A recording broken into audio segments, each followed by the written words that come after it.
assume que se van a ir uniendo por mientras hablo o ese tipo de cosas. Entonces voy a empezar ahorita. Igual esto queda grabado para todas las personas que se quedaron dormidas. O sea, entiendo que la elección del horario puede ser un poco complicada para algunos porque es tipo temporada, pues Navidad, ese tipo de cosas. Entonces agradezco mucho que se hayan unido.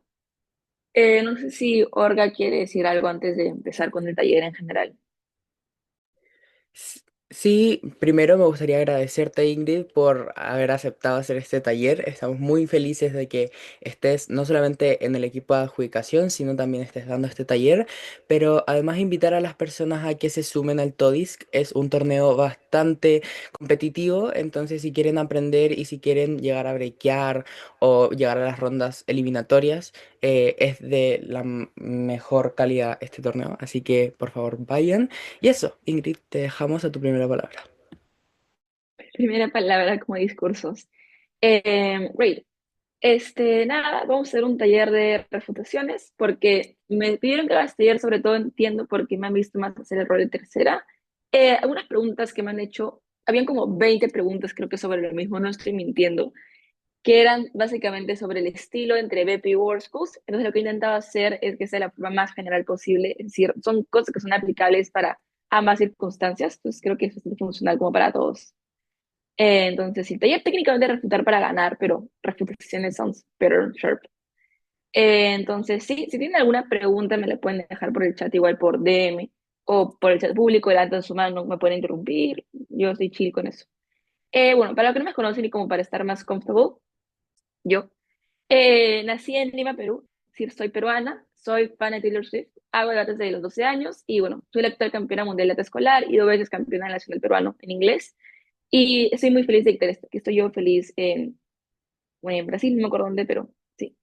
Ahora, ¿qué es una reputación? Creo que la mayoría ya entiende qué es una reputación, si no, no estarían en este taller, pero creo que hay que deslindarnos de la idea que tenemos para la concepción sobre simplemente es una respuesta, porque creo que es mucho más allá que eso. A veces cuando hacemos debate lo que solemos hacer es, ya respondemos a esto porque me dicen premisa A y yo respondo con premisa B y se acabó. Pero en realidad lo que tiene que hacer una refutación es tomar mucho más trabajo, mucha más mecanización, porque nosotros dedicamos un montón de tiempo en probar argumentos, en probar impactos, en probar incluso encuadres, pero con las refutaciones no les damos ni el caso. Entonces, ponte un ejemplo. Ponte si tú quieres ir a una fiesta con tu familia y, bueno, tú quieres una fiesta, ¿no? Y tú le quieres pedir permiso a tu mamá para poder ir a esa fiesta y te dice, no, porque es peligroso. Para ti esa premisa es falsa. Entonces tú no vas a decir, no, no es peligroso. No vas a quedar como que. Entonces hay que dar una explicación del fondo, del trasfondo de por qué es que no es peligroso para que te deje ir. Mira el debate como si esa mamá fuera el juez. No le puedes sencillamente decir como de frente, sí, esto no es peligroso, es súper seguro, sin mecanización, porque uno se tiene que convencer de ti, pero dos, tienes que esforzarte en que la otra bancada alguien guíe con tu material que estás presentando, como las personas que te escuchan, especialmente el juez, pueden entender. Entonces, una reputación, basically, es una argumentación en negativo, por lo que requiere desarrollo y mecanización. Hay varias formas en las que se pueden presentar, ¿verdad? Voy a presentar 6 tipos de reputaciones, como para que las puedan tener handy. El material lo van a tener en la grabación porque se va a publicar después, entonces lo pueden chequear de nuevo. Pero recuerden que es una argumentación en negativo, por lo cual el mismo esfuerzo que dedicas a un argumento en positivo, valga la redundancia, también será un argumento en negativo. Entonces, vamos a ir. Son 6 tipos. La primera es la refutación directa. Básicamente es la más tibia que tenemos, la que hacemos por default cuando empezamos a debatir, cuando éramos novatos. Ahora lo seguimos haciendo porque es la que nos sale instintivamente. Es como la de llevar la contraria. Básicamente es atacar de frente lo que dice el otro equipo, pero es lo más básico, buscando mostrar que los vínculos, las premisas, incluso los impactos son falsos o sencillamente no funcionan. ¿Por qué? Empíricamente es una emoción en la cual no tiene fiat, es decir, no es política, es de análisis, y sale el otro equipo y me dice, esto va a crear unicornios, pues eso es falso. Yo le digo, mira, lamento romper tu ilusión de la infancia, pero los unicornios no existen. Razones por las cuales no existen. Uno, dos, tres, y ya mecanizo por qué. O la otra es, sencillamente no funcionan. Puede ser que la premisa sea cierta, pero que cuando tú como que lo ejecutas, los links, vínculos, por eso salen las premisas que utiliza el equipo para probarla, no llegan al mismo objetivo. Por ejemplo, dicen, no sé, Esto va a generar backlash, ¿no? Una cierta acción va a generar backlash, descontento en la población hacia nuestra medida como gobierno. Esto podemos decir, si bien es cierto que el backlash es algo que existe, es real, queremos que las premisas que nos dan no son suficientes, es como que atacas directamente a eso, porque A, son falsas, empíricamente como que no sirven, o B, no funcionan en el contexto del debate, que es bastante parecido a lo que vamos a ver más adelante, pero es cuando tú lo tacleas como que directamente, la primera. La segunda es la refutación integrada, que varios me han escrito también por el forum en la parte de preguntas, ¿cómo se hace un ejemplo? El ejemplo se va a dar ahorita, entonces si no estaban acá como en la grabación. Básicamente una refutación integrada es hacer que nuestros argumentos o nuestro material choque explícitamente con los del rival. Pero ahora, esto no es sencillamente decir, ah, bueno, Ingrid, si yo soy tercera, es refutación integrada, si es que yo digo, mi primera oradora dijo esto y ahora eso es la refutación. No, es ponderar y comparar material, pero una refutación integrada creo que mayormente es habilitada hasta el segundo discurso, porque recuerden que terceros por manual no puede traer material nuevo, ¿verdad? Entonces, la refutación integrada es cuando yo traigo material y eso lo contrasto. Ejemplos de ello pueden ser uno de los argumentos, y yo digo, en otra cámara, imagínense una moción sobre perros o gatos, ¿ok? Entonces, yo defiendo a los gatos, lamentablemente, y la otra casa defiende a los perros. Entonces, lo que yo digo es, la otra cámara explicó de que los gatos son malos acompañantes y que son bastante rabiosos. Voy a explicar en mi argumento por qué los gatos son bastante juguetones y voy a tener refutación integrada. Cuando alguien dice eso, tú primero te quedas como que, sí. Pero en realidad lo que se refiere es que los mecanismos que voy a utilizar para probar mi argumento son los que voy a utilizar para contrarrestar o refutar tu argumento. Eso hace dos cosas. La primera es que no pierdas tiempo, porque, a ver, tienes una refutación que la vas a volver a repetir, pero de diferente forma y fraseo en tu argumento, pues obviamente la dices en tu argumento para economizar tiempo, porque esto tenemos 8000 y un montón de cosas que decir. Pero lo segundo es que creo que estilísticamente es mejor, ¿verdad? Porque uno, tú eres muy pro, porque es como que, wow, reflexión integrada. Pero a la vez te organizas mejor porque puedes, de hecho, tomarte más tiempo de meditar los razonamientos que vas a incluir. Pero hay una tercera cosa que es que tienes que explicar por qué el tuyo es superior, porque si no se crea lo que se llama un deadlock. Un deadlock es cuando tienes un puñete y dos puñetes, están así. Tú dices algo y yo digo algo, como así. ¿Qué rompe esto? Eso es lo que tenemos que explicar. Mayormente es un trabajo de terceros, pero si quieres hacer una buena reflexión integrada, lo puedes como que probar desde ya, es decir, explicar cómo es de que nuestro material, como que el bottom line, ¿no? O sea, este argumento que te acabo de decir responde a premisa X, Y, Z y por ende es mejor. Y esforzarte generalmente de explicar por qué tu material es mejor que el de la otra bancada. Porque si no es como que el panel, porque yo juzgo también debates, dice como chévere ya, o sea, entiendo lo que me dices, pero ¿por qué tengo que creer a ti y no a la otra bancada? Eso es un error que a veces como que yo lo hago a veces, entonces es bueno ser conscientes de ello. Asumimos que nuestra versión del debate o nuestros sesgos son lo que el panel seguro se lo va a comprar, pero probablemente no, o sea, probablemente el panel no tenga los mismos sesgos que tú, ese tipo de cosas, entonces hay que ser como que muy cuidadosos con ello. Ahora, el flip. El flip básicamente es usar la misma lógica del rival para demostrar que el efecto real es el contrario al que ellos prometen. Entonces han visto, o tengo mucho tiempo en TikTok, que hay un meme que es como Madame Morrible Flip Around Wicked Witch. Básicamente es algo parecido. Es como el uno flip en donde si me dicen A, yo lo volteo y como que le llevo la contraria. No, es como si me dicen, no, bueno, tu medida va a tener tristeza. Digamos, volvamos al ejemplo de los perros y los gatos, ¿no? Dicen, de hecho, los gatos van a llevar mucha tristeza a la población, lo cual va a ser muy negativo para las personas y X y Z. Entonces, el flip lo puede hacer de dos formas. La primera puede decir, no, de hecho, les va a dar más felicidad. Eso es construcción para tu lado, ¿verdad? Porque lo que estás haciendo aquí es probar beneficios para tu lado. Es como que tienes un edificio y lo vas construyendo en tu lado. La otra, que es lo que yo suelo hacer bastante, y no sé si es un hábito sano hacerlo mucho, pero es básicamente, si la casa contraria me dice como que, ya, esto va a causar tristeza porque los gatos causan tristeza, lo que yo haría ahí es, no, de hecho, el animal que tú defiendes causa tristeza. Razones por qué. Entonces, allí no estás como que construyendo algo para ti, no estás como construyendo exclusividad en beneficios, pero sí estás construyendo destruir ese edificio y la otra bancada. ¿no? Lo cual es bastante eficiente porque, a fin de cuentas, les causas más daño con más reputaciones porque les volteas sus mix. Entonces, es gracioso, ¿no? Porque si ellos quieren refutar lo que tú les acabas de flipear, tienen que, de cierta forma, refutar sus propios mecanismos.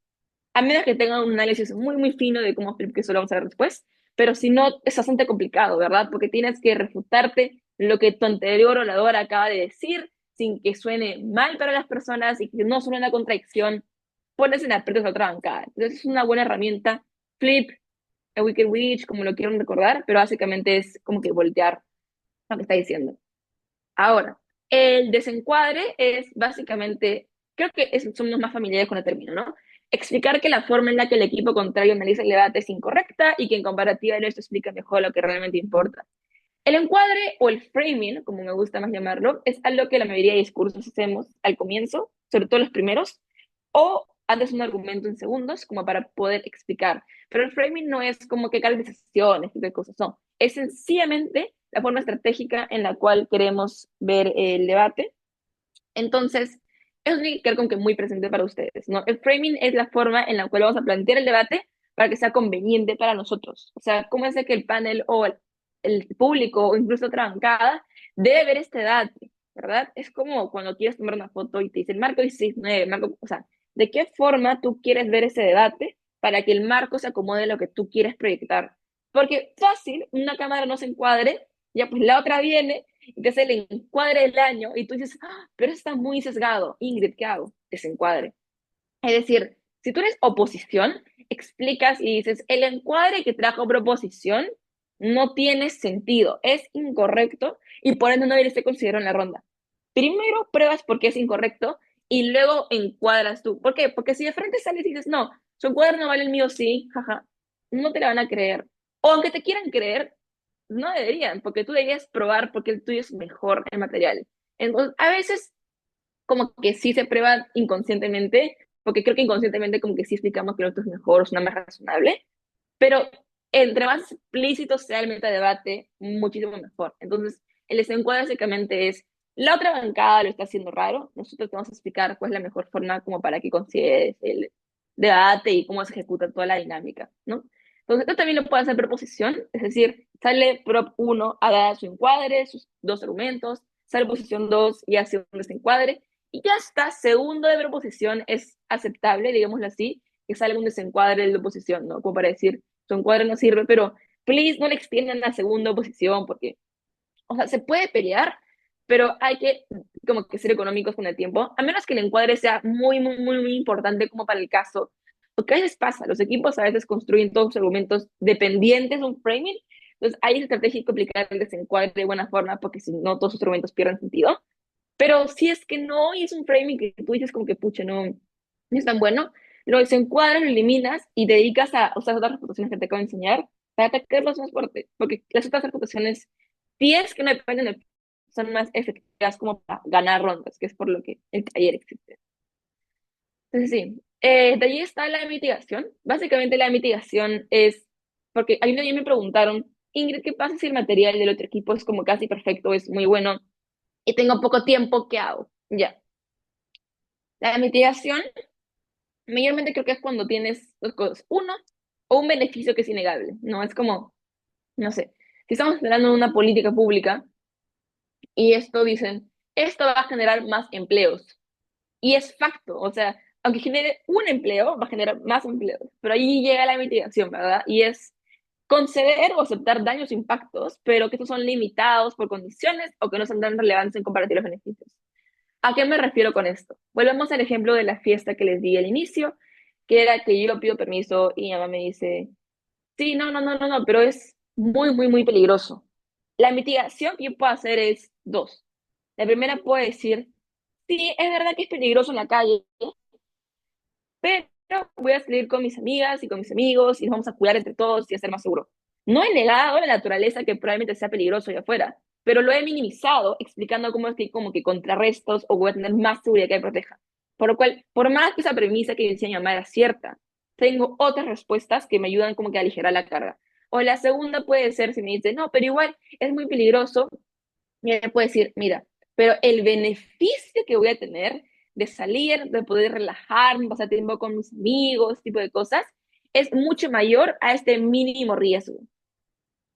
Eso supera. Bueno, aquí en este ejemplo claramente creo que, que es la seguridad es más importante que salir a la fiesta, pero por eso es que en este tipo de escenarios se aplican ambas cosas que te acabo de decir.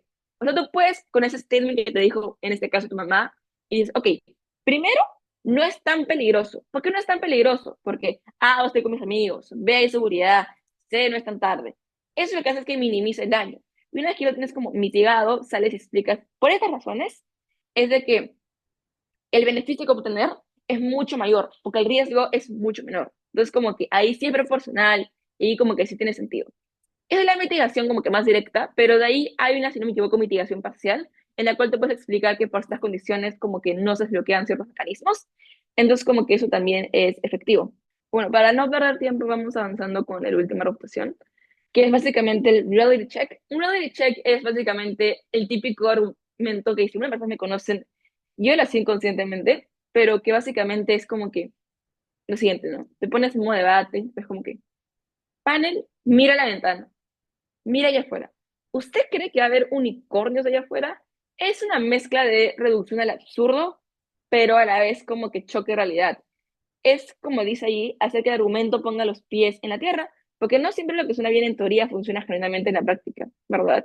Porque a veces nosotros hacemos un debate, nos olvidamos que lo que proponemos en un debate, en teoría debería funcionar en la realidad, ¿verdad? Entonces, por ejemplo, en mociones que no son políticas, en las cuales no hay fiat, muchos equipos asumen que los gobiernos van a ser súper efectivos en implementar esto y que va a ser todo chévere y perfecto.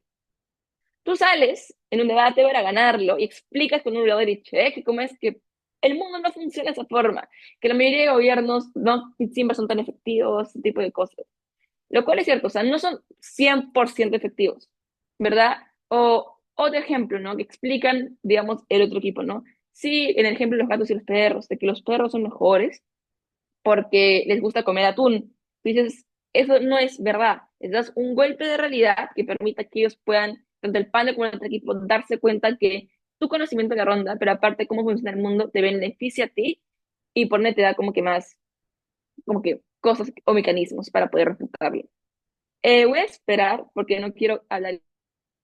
Ya, para finalizar con lo que estaba explicando antes, el reality check es básicamente lo que explicamos siempre, que es como que mira la ventana, sale allá afuera, como observa lo que está pasando, porque a veces nos olvidamos de que el argumento tiene que funcionar afuera de Batilando. O sea, siempre asumimos de que lo mejor que podemos hacer nosotros es como que sencillamente decir, no, esto es falso por tal, pero creo que por eso que es muy importante para ser atientes, estar informados sobre el contexto que está pasando, cómo está pasando y ese tipo de cosas, porque si no nos perdemos una gran oportunidad de poder enterarnos de factos o estos.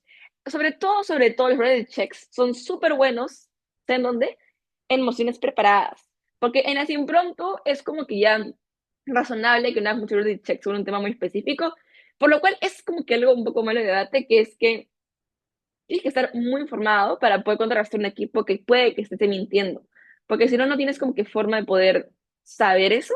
Entonces hay que estar como que súper, súper enterado del tema. Pero con las emociones, por ejemplo, me acuerdo que una que debatí justo hablando con ahora antes de eso era la de Hasina. Entonces era una moción sobre Sheikh Hasina, que fue en el Mundial de Debate. Y entonces, o mociones como una que hubo de Líbano o la de Alaska y Enel. Ese tipo de emociones requieren un montón de investigación, entonces el debate se vuelve muchísimo más enriquecedor, porque no hay tanta necesidad de hacer reality checks, pero sí es divertido cuando tienes un equipo, pues como que no. De hecho, pasa así el mundo. Eso da un montón de ventaja, porque para empezar, los argumentos sí están situados bajo la concepción de la realidad, que es la más plausible, pero segundo, haces que tanto el panel como el otro equipo se enteren de esto, por lo cual es como que súper, súper útil, sobre todo como para poder cortarlos como que de una. Entonces, so far, lo que hemos explicado en el taller son qué es una reflexión, hacer un mini recap. Hay 6 tipos, pero vamos a hacer una mini recopilación, que básicamente es la reflexión directa y la integrada tienen que ser hechas por separado, ¿verdad? Porque la directa, mayormente yo la recomiendo cuando son mecanismos diferentes al que hacía en recomendación. Por ejemplo, en el debate de los perros y gatos, si la otra casa me dice, es que los gatos son muy gruñones, y yo tengo justo en mi bolsillo un argumento explicando por qué los gatos no son gruñones, son juguetones, pues voy a aplicar refutación integrada, porque yo sé de que mi material contesta ese clash con el de ellos. Pero si por el contrario me dicen como que no, los gatos son muy comelones y me gastan mucha comida y no tengo ninguna especie de material preparado para ello, aplico refutación directa y digo, ¿sabes qué? Tres respuestas a la premisa que me acaban de dar y por qué no son funcionales. Uno, dos, tres. ¿Verdad? Porque son ocasiones diferentes. En un momento somos integrada como para no repetir mecanismos, o somos primeros oradores, estamos muy cortos de tiempo y tenemos que como que hacer el speech, entonces le intentamos una refutación integrada para que sea funcional.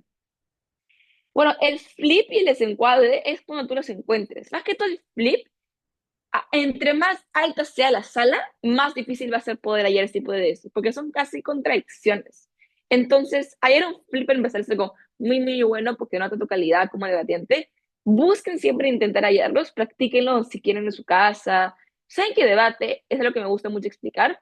Te puedes practicar en cualquier espacio que tú tengas, porque básicamente, como que digamos que se diversifica, ¿no? O sea, si tú escuchas a una persona hablando, puedes intentar analizar las premisas, porque somos seres humanos. O sea, el mismo acto de comunicación es premisas, relevancia, todo se interconecta. Solamente que en debate como que nos sentamos en mesas de tres y tres y como que estructuradamente hablamos de forma ordenada. Pero una conversación del día a día, incluso en el colegio con tus amigos, puede incluso ser una ocasión para que, a ver, obviamente no vas a salir con tus amigos y decirles como que no, tú estás mal, te voy a hacer un flip en vez de conversación porque no. Pero sí es un ejercicio que tú mentalmente como que puedas pensar eso, si es que el objetivo es como que practicar o mejorar en poco tiempo. Algo súper recomendado. El desencuadre es para, más que todo, primeros, la investigación para cualquier orador, para, si es que el impacto es como que bastante, bastante certero, intentar minimizarlo. Mitigation, mitigación. El de hecho, ¿cómo se ve? Y ahora, es de la dura realidad, que es que podemos hacer todas las reputaciones que queramos, pero las usamos, seguimos perdiendo. Y es algo con lo cual nos choca, sobre todo cuando llegamos a un nivel en el cual sabemos refutar efectivamente y estamos como que, sí, qué chévere, sabemos refutar, pero sigo perdiendo los debates. Eso es literalmente por cómo las usas, porque yo puedo ser la mejor oradora del mundo, ya, y tipo, no lo sé, pero es un ejemplo. Podría ser la mejor del planeta, sí, puedo ser la mejor, pero puedo perder un debate por confiarme que mis refutaciones, solamente por decirlas, no son efectivas. Tipo decir, esto, mis reputaciones hacen que el argumento sea inválido y por eso van en la ronda. Listo, gracias. Pero si nunca explicas por qué son relevantes, si nunca explicas por qué tu material es mejor, no vas a ganar, ¿verdad? Y otros componentes que voy a explicar también que ayudan a que la reputación se dé de mejor forma, pero como les expliqué al comienzo, una reputación es una argumentación en negativo.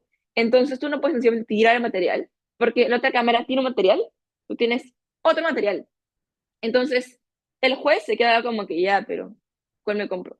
Entonces, ahí es donde tú tienes que explicar, uno, por qué tu material es mejor, pero dos, lo conocido como borderlines, que básicamente son como, ¿qué es lo que hace todo lo que explicaba en la ronda, no? Es como, ok, acabo de hacer tres refutaciones, esas refutaciones lo que hacen en la ronda es que bloquean los impactos de la proposición o con la mitigación, no.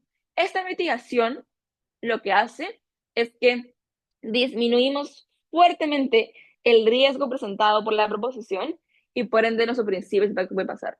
Un pequeño storyline, en la final del mundial me acuerdo que la moción era sobre controlar, asumir el trade-off de que un demonio controlara un montón de personas o no tener ese control y seguir con la lucha.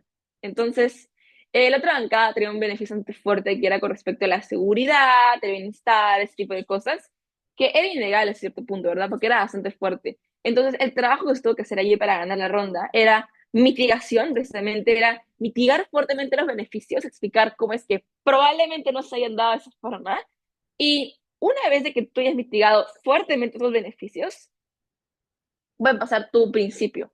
Porque entonces, sobre todo, como no consecuencialista, si tu cámara defiende ese lado, es bastante complicado enfrentarte a un equipo que tiene beneficios materiales como que muy compactos y tú dices como que ya al principio no sirves, es que no haces ningún delta, yo sigo un cambio de sociedad, tú no, tú pierdes. Entonces, la mejor estrategia allí es como que decir, tú lo que dices es como que minimizarlo y por ende lo que yo estoy diciendo, mi principio, mi argumento, mi practicalidad supera la tuya. Lo mismo pasa con los riesgos, ¿no? O sea, si proposición presenta un peligro inminente, un impacto negativo que te va a causar la medida que nosotros queremos implementar, y nosotros lo hacemos por el beneficio que nosotros observamos, destrozamos el daño y decimos, ok, este daño no es tan probable por A, B, C. Si este daño ya está mitigado, entonces mi beneficio, como está mejor probado, uno, pero dos, a nivel de impacto, tiene mayor impacto, debe ser lo preponderante. Entonces, por eso les digo que depende de cómo las uses. O sea, no son solamente como que refutar, es saber cómo refutar. Entonces, briefly, ¿cómo usar las refutaciones?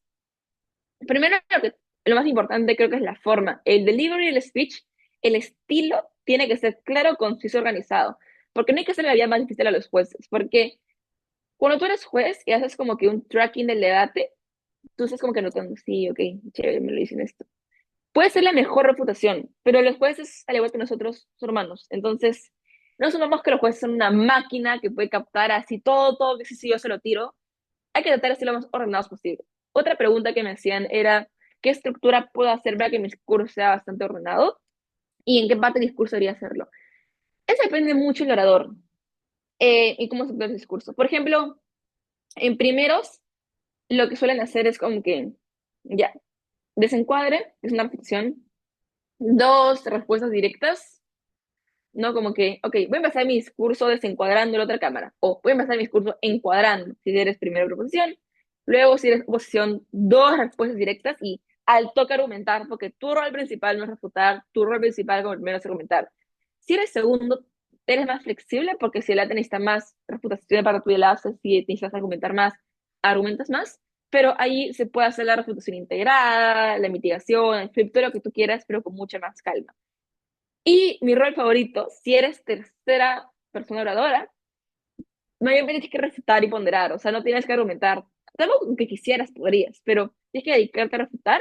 Entonces, todos tus discursos pueden ser la mitad refutaciones y la mitad ponderaciones y relevancia en el debate o borrones, lo cual sirve bastante. Puedes hacer tu discurso en clashes, en estructuras, en premisas ordenadas por relevancia. Tú decides cómo las haces, pero el punto es que tú tienes que ser consciente que cuando los digas en voz alta, se note que estás refutando o que está muy explícito lo que estás haciendo, ¿verdad? Porque si no, como que todos se quedan muy confundidos, como, ¿está contradiciendo? ¿Qué está diciendo? No tienes que ser como que muy claro con respecto a lo que estás presentando como carga. Entonces, por eso digo, procura mantener una estructura organizada y clara, signposting. Eso, el signposting es lo que te explicaba antes, ¿no? Es enunciar, voy a hacer esto, ¿no? Es como que ya, voy a explicar, es en el debate, voy a hablar sobre esto. Ahora voy a refutar esto. Eso sirve un montón, porque cuando luego los jueces revisan sus apuntes, tengo que ir apuntando, ¿no? Y tienen en su hojita, acá, prop uno prop 2 o como todo organizado, pero seguramente tienen orador de posición 2 argumento 3. Entonces, si tú sales y dices, voy a refutar con tres mecanismos el argumento 3 presentado por el orador 2, los jueces se quedan así, ¡ah! Increíble, porque solamente dan sus apuntes, hacen su flechita y directamente van a analizar recién con esa aclaración cómo es que tu material responde específicamente a ese material. Entonces, compara eso con que diga, ahora voy a refutar lo de algo que dijeron en algún discurso sobre tal cosita. Creo que es falso, ¿no? Porque no funciona. Gracias.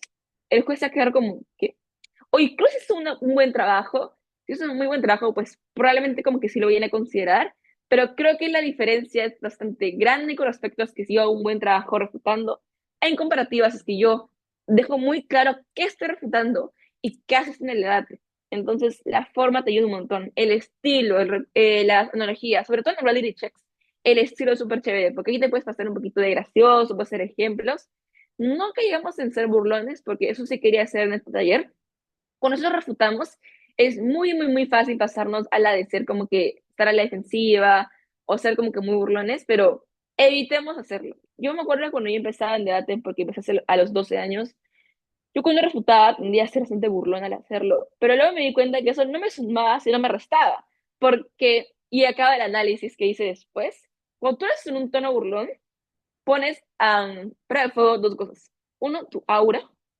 porque no pierdes la ronda, pero es lo más importante. Lo más importante es que al emplear ese tono, a veces nos vamos mucho, y es lo que otra pregunta que me decían, vamos mucho a la emoción, ¿no? Como que nos enfocamos en sí, tú estás mal por esto, por esto, por esto, pero aquí pueden pasar cosas. La primera es que no estás tan consciente de lo que estás diciendo en realidad, sino que estás convencido que es lo mejor. Cuando no estamos sesgados de esa forma, o nos ponemos de forma más neutral posible, podemos pensar en lo que estamos diciendo y no nos sesgamos. Entonces, algo que me gusta hacer mucho cuando doy un discurso es, lo que suena raro, tratar de escuchar lo que estoy diciendo, ¿verdad? Y tratar de escuchar cómo lo estoy diciendo mientras estoy hablando, es lo que estoy diciendo ahorita, porque de esa forma puedo asegurarme que lo que yo tengo en mi cabeza salga de la misma forma de la cual lo tengo en mi cabeza.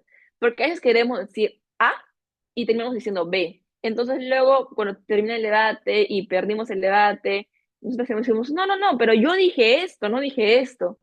Y luego sale el panel y dice, no se te entendió eso. O luego decimos, la otra cámara está tergiversando mi refutación, porque nosotros dijimos A, B, C, y dijeron que dijimos D, E, F. Puede que sí lo hayan tergiversado, porque se ha pasado, pero entre más alta o entre mejor sea el debate al cual te enfrentes, o el equipo al cual te enfrentes, menos probabilidades hay que pase eso y probablemente sea que tu estilo o la forma en la cual proyectas ese mensaje no sea la mejor. Entonces trata de tener como que todos los elementos del estilo. De repente hay otro taller de estilo por el Todis, no sé, yo lo podría dar, pero básicamente es eso, ¿no? O sea, el estilo es muy, muy importante porque es la forma en la cual el panel entera. Es la forma, entonces, en la cual damos el discurso. De ahí los puntos de información. Esa es otra pregunta que me han hecho, pero básicamente los POIs o puntos de información, POIs, son una gran oportunidad para poder introducir refutaciones. ¿En qué sentido? Si es que yo veo que que no, digamos este ejemplo, ¿no? Yo de primero a la hora, termino mi discurso, este es en WordSchool, ¿no? Termino mi discurso y primero a la hora y quiero introducirlo, ¿qué hago? Voy. Pero sobre todo en BP, ¿no? Porque en BP, tipo, son las cámaras altas, cámaras bajas. Si tú eres cámara alta, ya acabaste. Tipo, tu speech, y ya no puedes dar un discurso más y ves a tus bajas diciendo cualquier cosa. Punto de información. Introduces la premisa de tu reputación.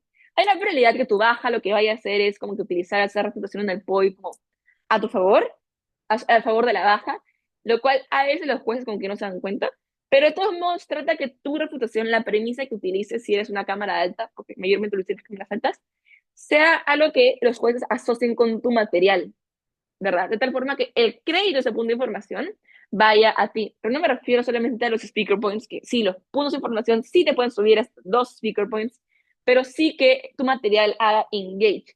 Porque un buen punto de información, una buena premisa introducida, hace que engage y te puede ganar un debate. ¿En qué sentido? Mucha gente piensa que los puntos de información son solamente como para fastidiar al otro orador y como que distraerlos. Además, yo he visto como que oradores, que eso me parece muy divertido, que hacen como que, dame 10 ejemplos de lo que acabas de decir. Y tú te quedas como que, ¿qué?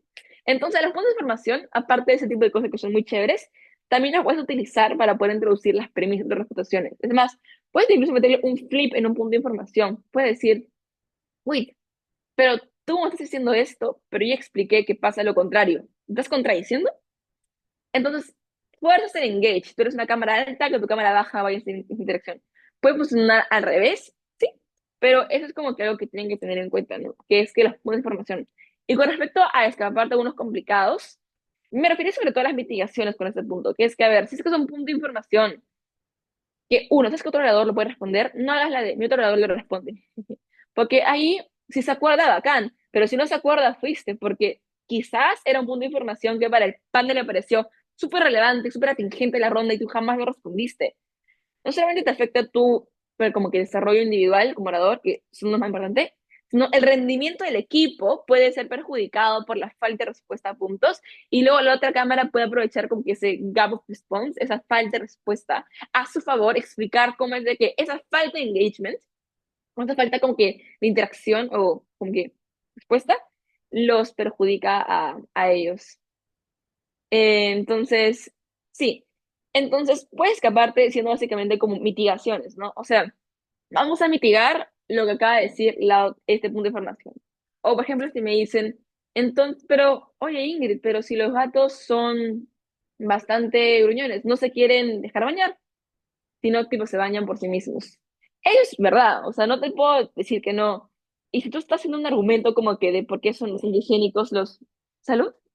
Los animales, entonces que es como que así. Entonces lo que tú puedes hacer es una mitigación, o sea, es explicar, ok, ok. si bien es cierto que lo que están diciendo es empíricamente verdad, no afecta tanto porque ya ahí construyes. Entonces, no estás obligado como que a probar al 100% que el punto de información es totalmente falso.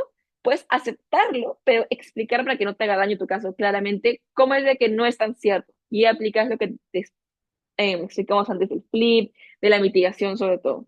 Entonces sí, pero please traten de no ignorar los puntos de información porque son bastante relevantes. O sea, te estás dando cuenta que entre más avanza una ronda, un punto de información puede definir, sobre todo en BP, o sea, creo que en BP más que Worst Books, porque en BP es como que un punto de información entre una alta y una baja hace el engagement que se necesita para que se evalúen los cruces, cómo hacer dirección entre cámara alta, cámara baja, VG, AO. Entonces, es importantísimo hacer este tipo de cosas. Y lo último es la toma de apuntes. Yo no soy la mejor en recomendar la toma de apuntes porque cuando yo comparto mi toma de apuntes me dice que son jeroglíficos. Intento mejorarlo eso activamente cada día. Pero básicamente es que no hay manual de cómo tomar apuntes. Tienes que probarlo varias veces. O sea, eso es algo que sí no te puedo decir, haz esto, porque siento que lo que en verdad ayuda es encontrar una estructura que te dé claridad a ti. Yo he conocido un montón de latinos increíblemente talentosos, pero francamente no entiendo lo que tienen en su hoja. Pero no importa, porque ellos sí, ¿entienden? Entonces, el punto es que no es que tengo que tener, ay, mi método Pomodoro, mi método de Cornell, que si te sirve, bacán, pero no es que tiene que ser estéticamente como que, listen, no es que tiene que ser lo más bonito. Por ejemplo, a mí lo que sí me gusta hacer es que yo uso un montón de resaltadores, o sea, yo resalto todo, sí, como que sí, el debate. A veces resalto la hoja en blanco. Pero el punto es de que a mí me funciona ello. Entonces, lo que yo hago, por ejemplo, es que tengo una hoja en la cual apunto todo y otra hoja de los clashes. Entonces, yo como que, ajá, ¿sirve esto? Sí, y lo paso de trabajo. O tú tienes que hacer de forma. Hay gente que lo que hace es que pone orador uno de proposición, orador 2 de proposición. Hay otro que solamente tienen proposición y oposición. Pero lo importante es que no te tires todo el debate apuntando, sino que escuchando también. Porque los apuntes son para cuando tú des tu discurso, vayas y te acuerdes de lo que querías decir. No es que tú sales con tu hoja a leer tu hoja. Es de contraste, porque ¿qué pasa? A veces lo que solemos hacer es que apuntamos todo el debate, sí, lo tenemos acá perfecto, vamos a hacer la redacción, somos las personas que, tú has visto que en las cordas hay gente como que escribe todo lo que pasa, ya, igualito, somos así de geniales, estamos escribiendo, tenemos a dar el discurso y no tenemos apuntado la reputación, no hemos apuntado la relevancia, no tenemos apuntado siquiera quién lo dijo, no, o sea, y tú sabes de que es como que, oh no, chicos, entonces tu hoja de apuntes tiene que permitirte tener una escucha activa, porque si nos enfocamos mucho en apuntar, como en las clases, ¿no? A veces pasa que, digamos, que el orador dice ya, argumento uno, tal cosa, entonces como que ya, argumento uno, permiso, no, no, no, no, pero tú sigues apuntando lo que escuchaste y el orador ya se fue, y a veces pasa, mágicamente, entre el paso del argumento uno y el argumento 2 saca la mejor reputación de la ronda. Y tú no la escuchaste para apuntar al argumento uno. Entonces luego estás en tu discurso refutando, sí, el argumento uno, pero no hay engage con la respuesta a la refutación que dieron. Entonces luego tú puedes perder un debate por esa falta de respuesta. Entonces es importante que lo que apuntes te permite tener una escucha activa. No sé si María Ignacia tienes alguna pregunta sobre la ronda o algo así, porque estás con el micro prendido. Ay, perdón. Ah, no, si no, no hay problema.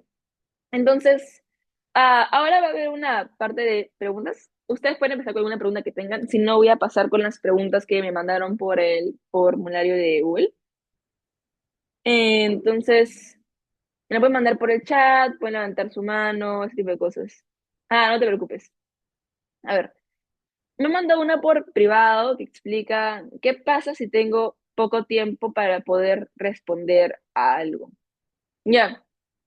Con respecto al manejo del tiempo, básicamente eso depende mucho de cómo lo hagas. Si tú eres, siempre en los discursos, a menos que seas primera de posición o seas como que el primer orador de alta gobierno, tienes que tener algo que refutar. Es más, incluso conozco gente que es muy astuta y en primeros discursos, así con el primer discurso de la ronda, hace blindajes como para que si me van a decir esto, yo ya sé que voy a responder esto. Entonces, eso como que te alista más. Pero los otros roles siempre tienen que responder algo. Entonces, sí es un argumento como que es muy difícil, porque la pregunta está dirigida a mí. Lo que yo personalmente hago cuando tengo poco tiempo es tratar de, primero, pensar, tranquilizarme porque es un poco como que preocupar mucho por eso, pero segundo, como que decir, reality check, ok, esta premisa suena muy chévere. ¿En realidad funciona? O sea, si tú trabajas con materialidad, funciona. Pero si el material es muy, muy bueno, es casi perfecto, y dices, "Ingrid, es el mejor material de la historia", ahí te aplicas mitigación, o sea, no te queda de otra. A menos que con tu equipo el siguiente orador descifre la forma de romperlo directamente. No, o sea, no te vale de nada salir con refutaciones directas a un material que está muy bien construido, porque probablemente la respuesta no sea la mejor a ello. Entonces, hay que tener serios problemas, ¿verdad? Entonces, creo que es preferible conceder sus daños impactos si el material está muy bien construido o intentar incluso hacer un flip que romper mix, tirándote tiempo de tu discurso que podría ser mejor invertido. Aro, o sea, alguna pregunta.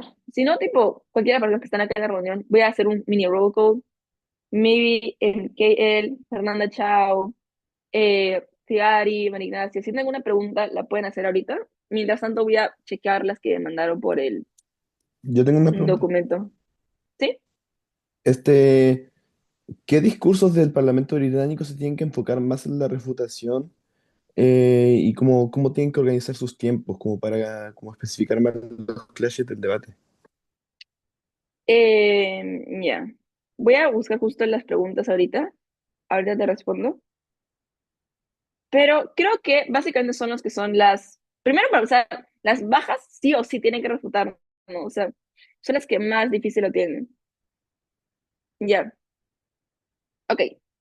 Entonces, empezando, el primer ministro de alto gobierno, pues claramente no tiene que dedicarle tanto tiempo porque no tiene nada que refutar, pero siento que, por ejemplo, el líder de oposición, el vice de oposición, este tipo de mecanismos, incluso los látigos, que están como que en la parte de abajo, tienen que dedicarle más tiempo. Yo creo que cuando entras a salas bajas, si eres baja posición, tienes que dedicarle, creo que, más tiempo, sobre todo si eres el látigo de baja posición, porque creo que es lo más parecido a un tercer discurso en World Schools, pero más que todo porque creo que es que tienes mucho material con que trabajar, ¿no? En BP, la estructura es diferente a World Schools, porque en World Schools es un engagement directo entre dos bancadas, en BP lo que hacemos es cruces, ¿verdad? Entonces, siento que el trabajo de refutación es mucho más enriquecedor en BP. ¿En qué sentido? Yo como látigo de baja oposición puedo parar a dar mi discurso explicando ya. Primero vamos a refutar a baja de gobierno, explicando por qué lo que han explicado, explicando lo que han explicado, no tiene mucho sentido. Un flip, respuestas directas, chévere, mecanismo. A eso le puedes dedicar lo que tú quieras, o sea, no te puedes decir dedícale 3 minutos. Recomendable sería que le dediques 3 minutos, 4 minutos en total a reputación para que si eres látigo, lo siguiente sea introducción a material, comparaciones ponderativas, análisis de otros factores, pero unos 3 minutos bien invertidos en reputaciones pueden ser eficientes. Ahora, si tú tienes un montón de material que introducir como un orador, como líder de gobierno o de oposición o cosas así, puedes como que dedicarle más tiempo a ello, como reputación integrada quizás, ¿no? Porque hay una mayor urgencia de introducir el material en la ronda, entonces ahí sí podrías incluirlo en tus argumentos, la respuesta.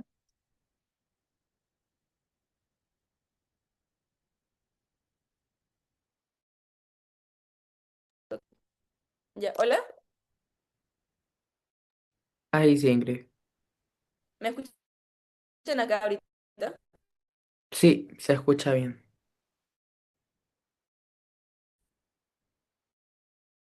Se me había apagado mi audífono.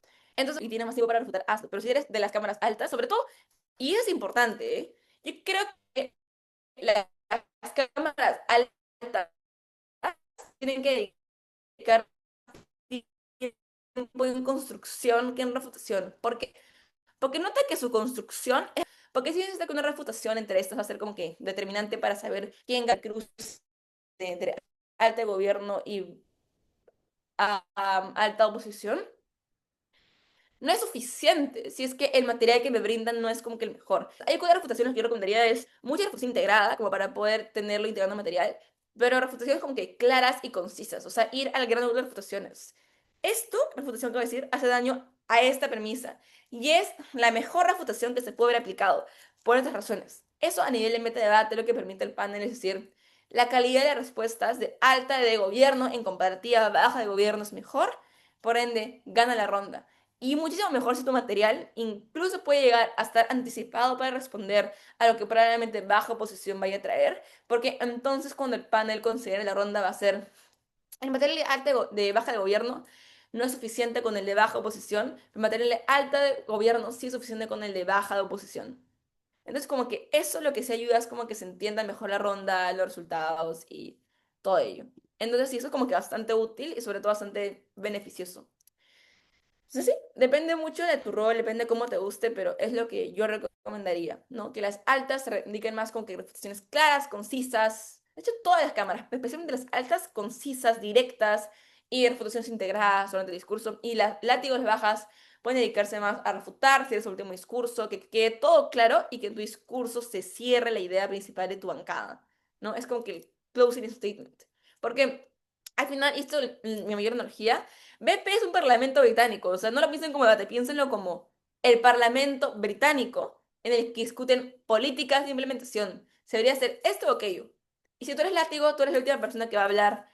Y es que cerrar así con lo que tu bancada, imagínate que tienes tu gorrito así británico, que eres como que súper así un diplomático, tienes que cerrar, o sea, con ese ímpetu, con esa como, con ese mindset, tienes que hacer tus reputaciones finales de forma que sea como que congruente. No sé si eso. Ahora, otra pregunta que tengan. Si no, voy a chequear las del chat. Se ha unido Luciana. No sé si tienes alguna pregunta. Nada. Ya, alguien. Voy a revisar el Google Sheets. A ver. ¿Qué más me han puesto por acá? Recomendaciones para anotación. Le respondí. Si hay una estructura específica para refutar. No, no hay una estructura específica para refutar. O sea, con tal de que quede claro lo que estás haciendo, cómo estás haciendo, puedes tener una flexibilidad. O sea, obviamente es como que chévere y es algo que muchas personas hacen, entonces te lo podría recomendar quizás, que es sales, ¿no? Y dices, la otra cámara, la otro equipo, otra bancada, como quieran, ha dicho X cosa. Y hay varias formas. La estructura depende de la refutación que utilices, ¿no? O sea, por ejemplo, si es de que vas a usar un desencuadre, explicas. El desencuadre, no, el desencuadre se va a dar la siguiente forma. Primero voy a explicar por qué su encuadre es falso y luego voy a explicar por qué el mío en comparativa es mejor. Entonces, esa es como que una forma pausada de hacerlo ello. Entonces, sí, tu estructura depende bastante de cómo se desarrolla la ronda para empezar, pero segundo, el tipo de fotos que quieres hacer. Si es directa es mucho más fácil, ¿no? Sencillamente sales y dices, ok, premisa A la voy a refutar con 2 puntos. Uno, tarará. Dos, tarará. Esto lo que es en la ronda es tal. Listo, perfecto, maravilloso, espléndido. Pero ya el estilo y la forma no te puedo dictaminar cómo se hace. Yo estoy mejorando constantemente el mío porque siempre te enteras de mejores formas de decir las cosas, mejores formas de enunciarlas. Entonces como que es un proceso de constante mejora. Pero la estructura puede ir cambiando del debate a través del tiempo, pero tienes que mantenerlo. Ok, unas últimas preguntas. No funciona mi micro, pero mi pregunta es, ¿cómo priorizar qué argumentos de la cámara contraria merece una refutación integrada? Es una buena pregunta. A ver, ¿qué argumentos de la cámara contraria merece refutación integrada? A ver, aquí hay dos cosas. Una es la priorización de material y otra es la refutación integrada. La refutación integrada, como te explicaba antes, es si tú tienes un material que responde a ello. Ah, aquí hay dos caminos, ¿eh? Si tú lo tienes, si tú eres segundo de oposición, es una moción impromptu, en la cual tú no tenías ningún argumento. Y mágicamente el otro equipo te dice como que no, los gatos, como volviendo al ejemplo de siempre, son súper sucios. Tú te paras y sacas un argumento explicando por qué es que los gatos son súper limpios. Si lo puedes hacer en ese momento, chévere. Haz tu extensión respondiendo a esto. Muchos datos en los cuales me encontré con las personas de mi equipo que son muy talentosas. Me acuerdo que una de ellas lo que hacía bastante era que ella era segunda y la otra persona tenía un argumento sobre, digamos, los agentes privados, ¿no? Y cómo se daban. Entonces lo que ella hacía era sacar su extensión con lo que decían ellos de el privado, pero flipearlo. Y si proposición decía, el privado va a colaborar y lo vamos a poder regular, ella salía de su expresión y decía, no, voy a tener mecanismos de por qué esto no es cierto, uno, flip, pero dos, voy a hacer refutación integral en mi discurso de por qué el privado no es fácil de colaborar. Y dedicaba todo un argumento en probar esto. Entonces, eso es como que importante. O sea, si tú, y ahí tienes la precisión, si tú crees que el material, si tú eres segundo, ¿verdad? Porque en terceros no puedes hacer refutación integrada, pero si eres un segundo orador, o eres látigo, MVP, primer ministro, o eres una persona que puede introducir más carga de forma que sea como congruente para la ronda, y tú ves de que tú puedes mecanizar algo en ese tiempo, hazlo. Si es de qué material crees que es tan importante que merece un largo desarrollo para poderse vender en la ronda. Entonces creo que eso es importante. Sobre todo hay que analizar el costo-beneficio, porque el debate es un juego también de manejo de tiempos. O sea, cuánto tiempo le dedico a algo versus cuánto tiempo no le dedico a algo puede hacer la diferencia en un discurso. Si yo le dedico mucho tiempo y hago una muy buena refutación a algo que no tenía relevancia en la ronda, perdí mi tiempo, perdí la ronda. Si yo le dedico muy poco tiempo a algo que era muy bueno para la ronda, también perdí la ronda. Entonces es parte de ver la proporcionalidad de tener, y eso es lo que se llama lectura de debate, ¿no? Es decir, ok, nos están diciendo esto. ¿Qué es más importante a nivel de daños? ¿Nos están diciendo que los gatos no son tan juguetones? ¿O que los gatos son muy sucios y pueden provocar gérmenes? Probablemente la segunda. Entonces, mi tiempo que voy a dedicarme a refutar, por más que la primera sea más fácil de refutar, tengo que dedicarme a refutar la segunda premisa, porque si no lo hago de forma efectiva, me puede costar ganar la ronda. Entonces, esa es la forma en la cual como que se prioriza. Entonces, eso. Bueno, ya que no hay más preguntas, porque quedan dos, ¿listo? Eh, ok, perfecto. Entonces, eso sería todo por el taller. Muchas gracias. Les voy a dejar mi correo acá en el chat. A ver, por si tienen alguna pregunta que me quieran hacer sobre el taller, ese tipo de cosas. Igual me parece de que esto lo van a publicar después. Y si tienen alguna duda final en esos 3 minutos me lo pueden hacer ahorita. Yo totalmente feliz. Y muchas gracias por invitarme a este taller. Amo a Taylor Swift por estar acá. Pero sí, entonces no sé si Orra quiere decir algo más o nada. Y ya terminamos el taller. Sí, agradecerte Ingrid por este maravilloso taller. Estaba muy bueno, entonces es un privilegio para las personas que lo pudieron escuchar y también para las personas que lo van a escuchar por YouTube y las diversas plataformas en las que las vamos a subir.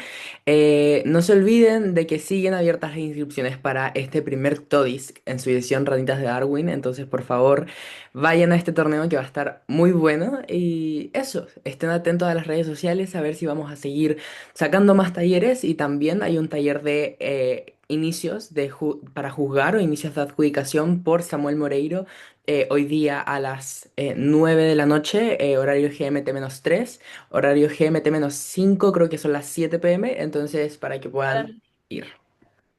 Si son peruanos, es a las 7 p.m., que es la misma hora porque compartimos hora con Panamá. Entonces, sí. Nada, quedando 2 minutos para que acabe la reunión. Perfect timing. Gracias, chicos, por unirse. Espero que hayan pasado una muy buena Navidad. Como pusieron en toda la publicidad de redes, este fue mi regalo navideño para ustedes. Ojalá les haya servido. Todo esto lo he adquirido con dando de entrenamientos que he tenido, pero sobre todo con experiencia, porque la refutación en realidad es algo que tú desarrollas con el tiempo. O sea, no es algo que mágicamente sale de la nada. No se sientan mal, sí, como que siente que no pueden refutar algo a veces porque toman tiempo. Te toman 1000 debates que te chanquen y te dejen así como que, oh, no sé qué decir. Y ese constante entrenamiento, ese constante exposición a ese tipo de argumentos hacen que en progreso vayas avanzando. Porque debate, más que todo, es una actividad que rara vez hay como alguien que sale de la nada y como que es súper pro en debate. Así era acá. Hay gente que tiene talento, sí. Pero mayormente en debate, ese talento hay que cultivarlo, hay que desarrollarlo, hay que ponerlo en práctica. Entre más practicamos, mejor nos volvemos. Entonces, miren debates en línea. Si tienen entrenamientos, presten atención. Yo les prometo, de verdad les prometo así como un tip que les doy como, no por presumir, pero también a mundial, es que presten atención a sus talleres que reciban, a ese taller, a los entrenamientos, porque genuinamente hay una diferencia grande entre estar viendo TikTok mientras viendo un entrenamiento y prestar atención al material, apuntar y luego repasarlo, porque a veces nos olvidamos de lo que nos dictan los talleres. Entonces, traten de hacerlo y practiquen todo lo que puedan y les prometo que va a haber una gran diferencia. Entonces, nada, voy a dejar de compartir. Gracias por estar aquí y nos vemos.